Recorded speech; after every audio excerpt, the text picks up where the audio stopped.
Bonjour à tous, on se retrouve ce samedi sur l'hippodrome d'Auteuil pour une nouvelle émission Quintet Flash et c'est dans le prix Jean-Victor qu'on va retrouver 16 éléments âgés de 5 ans et plus sur une distance longue de 3700 mètres. C'est un tracé qui est quand même assez coulant.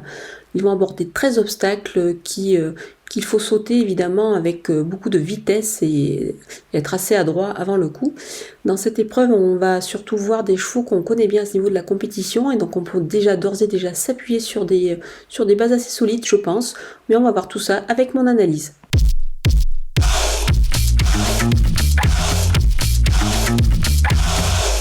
On attaque avec mes bases et le numéro 1, Écho de Chandou. C'est un cheval qui fait toutes ses courses.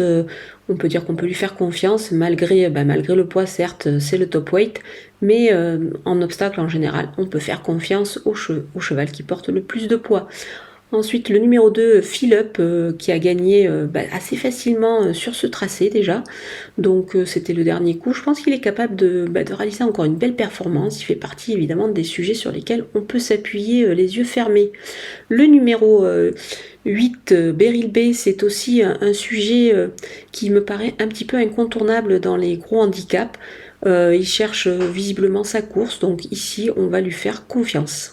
On poursuit avec les opposants et le numéro 11, Blackfield. Il reste sur une belle deuxième place dans une épreuve qui peut être prise comme course référence. Moi je pense qu'il devrait pouvoir confirmer ici.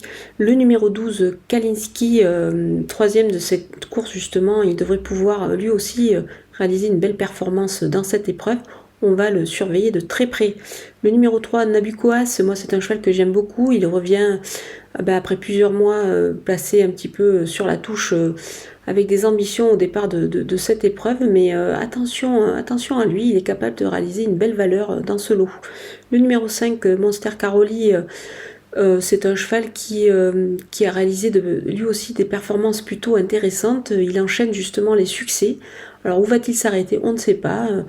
Donc à ce poids-là, quand même, je préfère le voir plutôt pour une place quand même, mais attention à lui.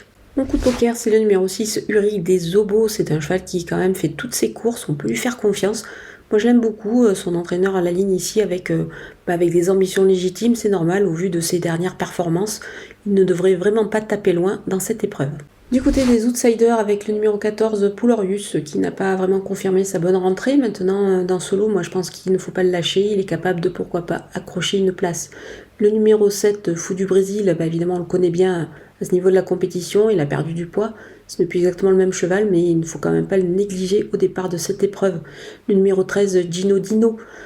C'est un cheval qui a été battu par un bon élément dernièrement à Dieppe. Je pense qu'il est capable de, pourquoi pas, accrocher une place dans cette épreuve. Attention. Le numéro 16, Pressani, certes, il monte un petit peu de catégorie. On aurait peut-être préféré le voir dans la deuxième épreuve. Mais attention, le cheval est en forme, donc c'est pour cette raison qu'on ne va pas totalement l'écarter. On termine avec les délaissés et le numéro 4, Fan d'Apples, que ça me paraît un petit peu compliqué jugé sur sa dernière sortie à l'étranger, c'est pour cette raison que je vais l'écarter. Le numéro 9, Pragelor, c'est une rentrée, donc ça me paraît un petit peu difficile de le retenir ici. C'est également le cas du numéro 10, Quart de Garde, qui n'a pas été revu depuis quelques temps et qui est quand même plus efficace en province. Enfin, le numéro 15, Hop Class, qui n'a pas la partie facile ici, jugée sur ses performances récentes. Donc je pense qu'on peut l'oublier ici. Voilà, on a passé en revue tous les partants de ce Quintet plus d'Auteuil. Je vous laisse avec ma sélection et mes conseils de jeu.